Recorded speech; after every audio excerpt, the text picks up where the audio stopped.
fim está chegando, particularmente o fim do sofrimento de vocês, quando os seus perseguidores receberão de Deus o justo castigo. E ela fala de uma maneira, do fim do mundo, a não deixar brecha para a gente fazer cálculo, como tem sido feito na história. Pessoas tentando marcar uma data para a vida de Jesus. Eu creio que Deus não permite isso exatamente para que a gente possa ser criterioso e sóbrio. Aqui, ofereceremos ensinamentos claros e diretos, baseados nas Escrituras, para ajudar a moldar uma vida cristã centrada em Cristo e nos princípios reformados. Confira a pregação a seguir e seja edificado. Ora, o fim de todas as coisas está próximo. O fim de todas as coisas é o fim da história como nós a conhecemos. É o fim do mundo. É o fim da humanidade. Todos os estudiosos, mesmo que tenham posições diferentes, concordam que o fim de todas as coisas significa a vinda de Cristo, o julgamento final, a ressurreição dos mortos, o fim da perseguição dos cristãos, o castigo dos ímpios, o novo céu e nova terra. Apenas há divergência sobre a sequência e o tempo entre uma coisa e outra. Mas o fim de todas as coisas representa o fim da história como nós a conhecemos. É o fim do nosso mundo. É o fim da nossa humanidade no estado em que ela se encontra. E isso é ensinado em todo o Novo Testamento. Foi ensinado por Jesus, foi ensinado pelos apóstolos, foi ensinado pelos primeiros discípulos. Os pais da igreja continuaram a dizer a mesma coisa. E 2000 anos depois que começou-se a dizer isso, nós continuamos a dizer que o fim está próximo. Ou seja, há um momento que se aproxima, ninguém sabe exatamente quando, em que Deus colocará um fim ao mundo como nós o conhecemos. E uma nova realidade, então, será criada por ele. Mas esse fim, ele se aproxima. Pedro deseja que aqueles cristãos vivam à luz disso. E que esse alerta da proximidade funcione como uma espécie de estímulo para eles que estavam vivendo no meio daquelas perseguições. Ele coloca 4 atitudes, do verso 8, aliás, do verso 7 até o verso 11, que deveriam que eram como resultado dessa consciência de que o fim está próximo.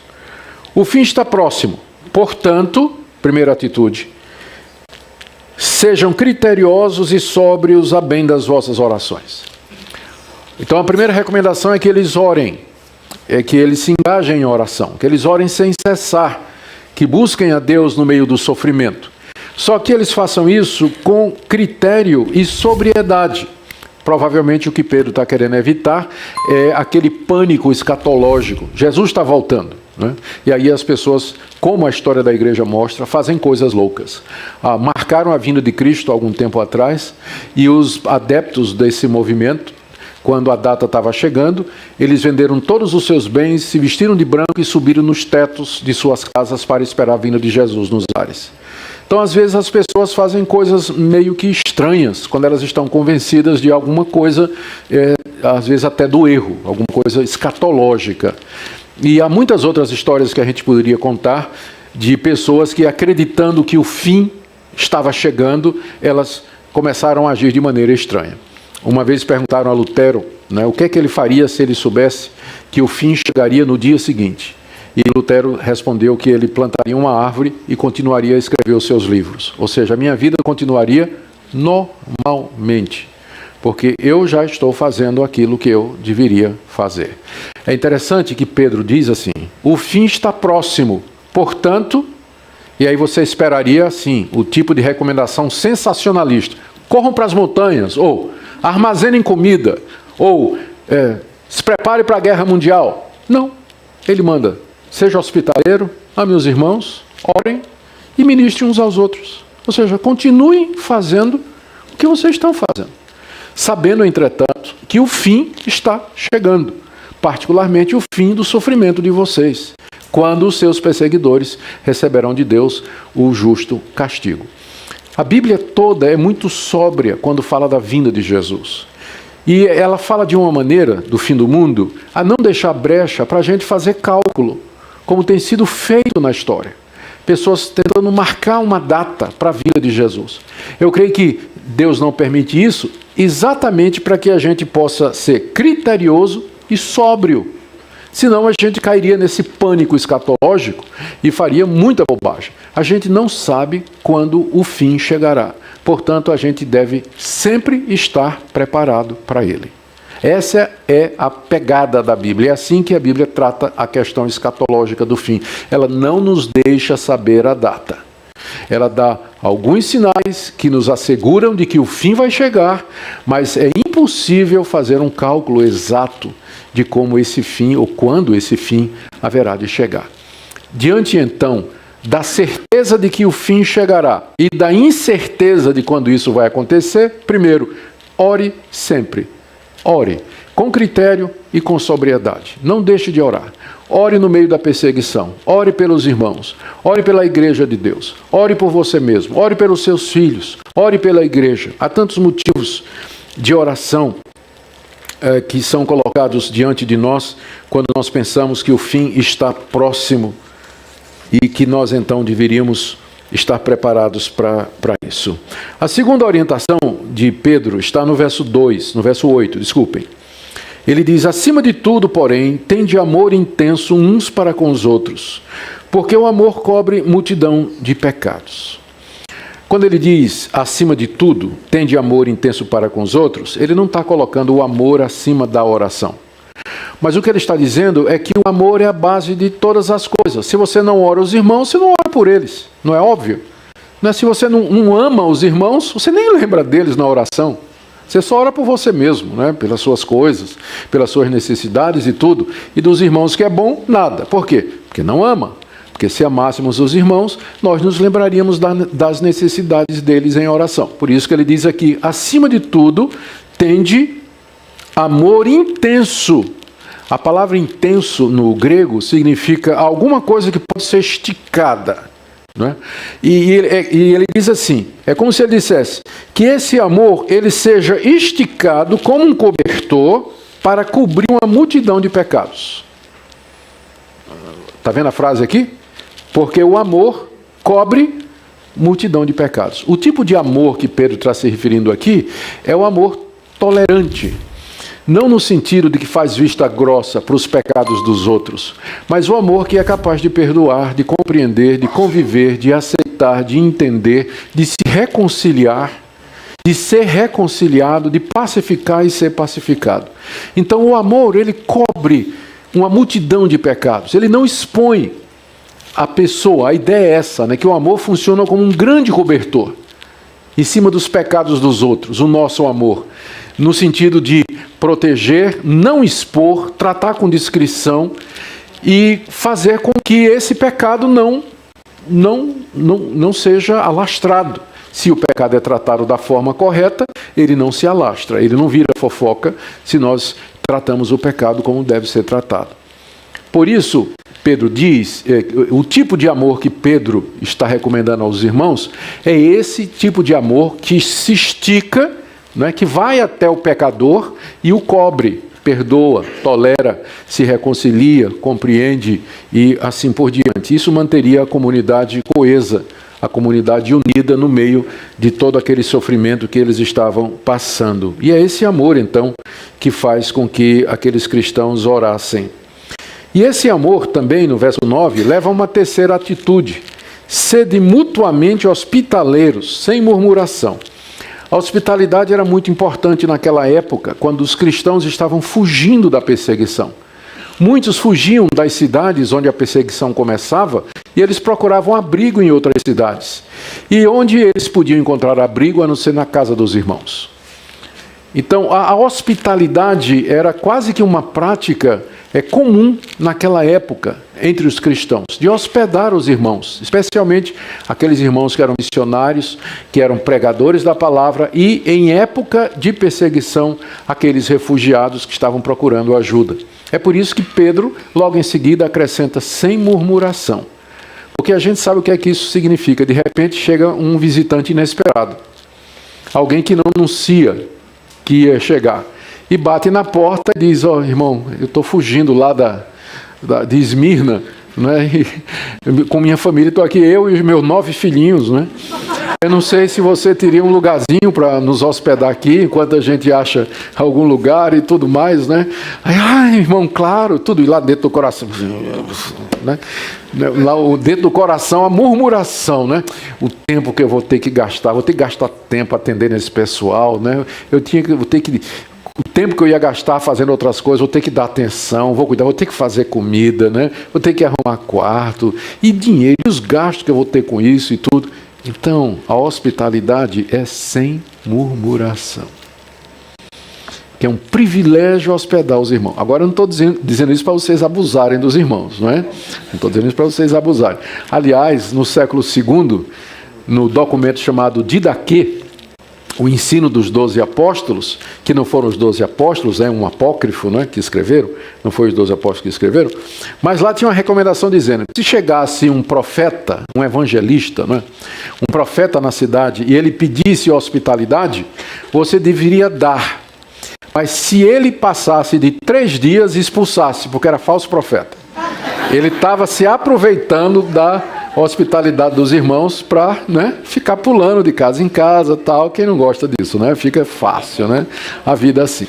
Mas a hospitalidade era muito necessária em época de perseguição e era uma expressão desse amor intenso, ardente, que cobre multidão de pecados, desse amor que, ora, transforma em prática recebendo os irmãos sem murmuração, sem reclamação, sem queixa no coração, mas com gratidão pelo privilégio de poder servir a Deus, abrindo sua casa para os necessitados.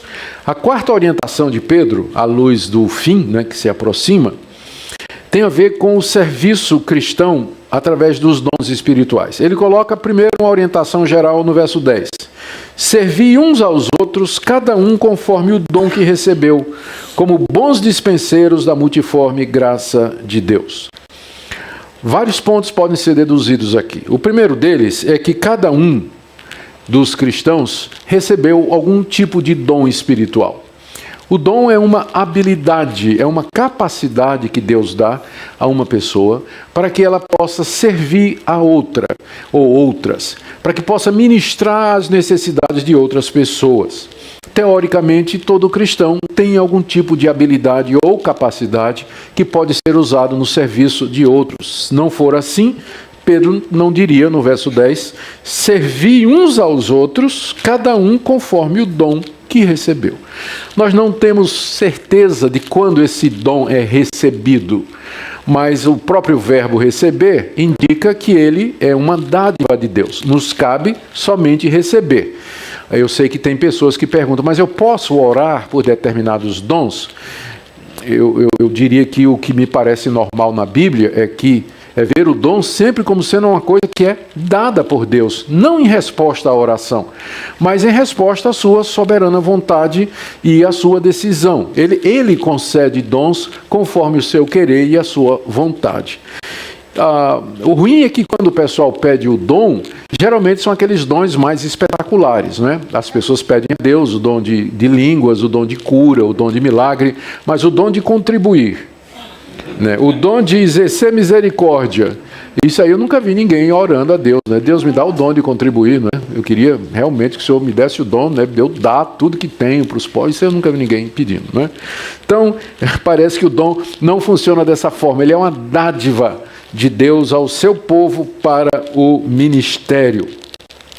Quando nós usamos os dons para o serviço dos outros, nós nos tornamos o que Pedro diz no final do verso 10, bons dispenseiros da multiforme graça de Deus.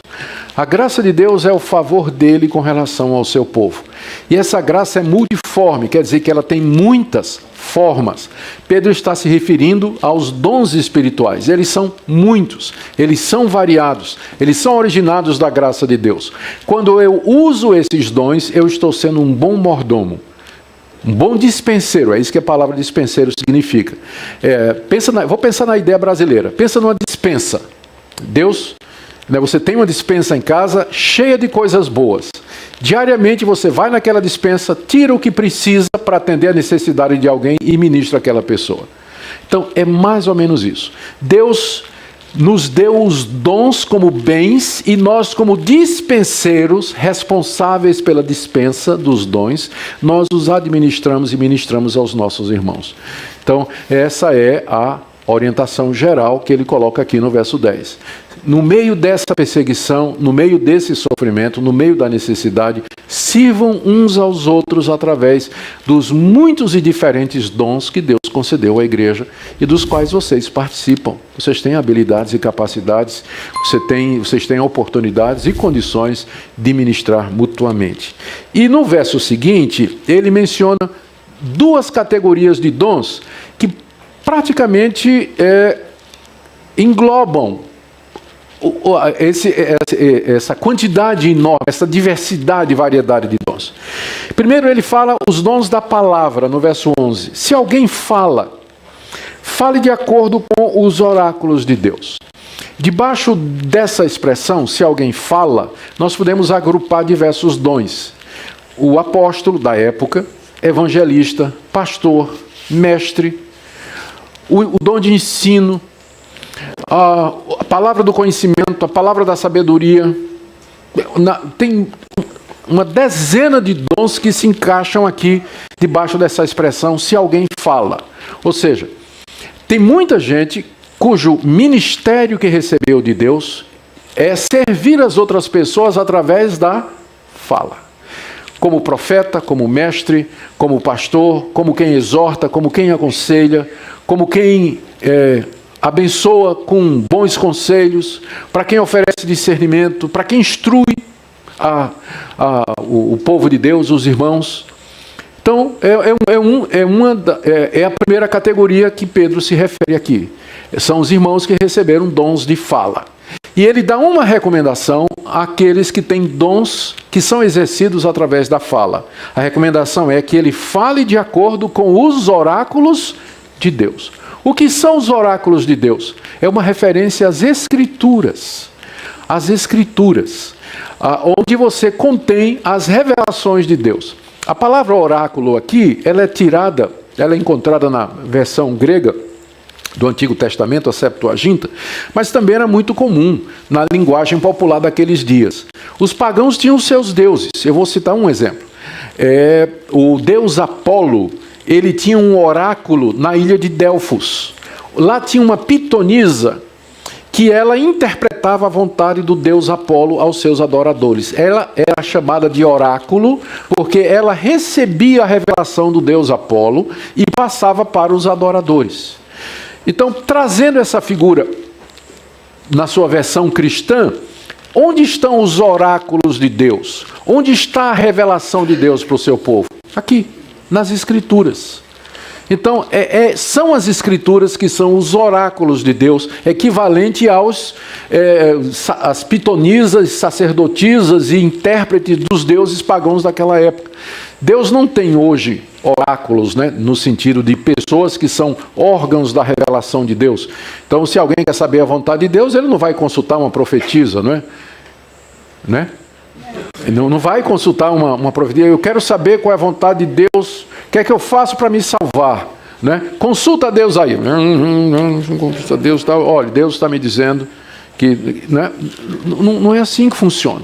Os oráculos de Deus é a vontade dele revelada e registrada na Escritura. É por isso que está dizendo aqui, se alguém fale de acordo com os oráculos de Deus. Ou seja, todos esses dons de fala, eles têm um referencial. Eles não podem contradizer o que está escrito. Se você gostou deste vídeo e quer continuar sendo abençoado com mais conteúdos poderosos, não se esqueça de se inscrever no canal Ecos da Salvação.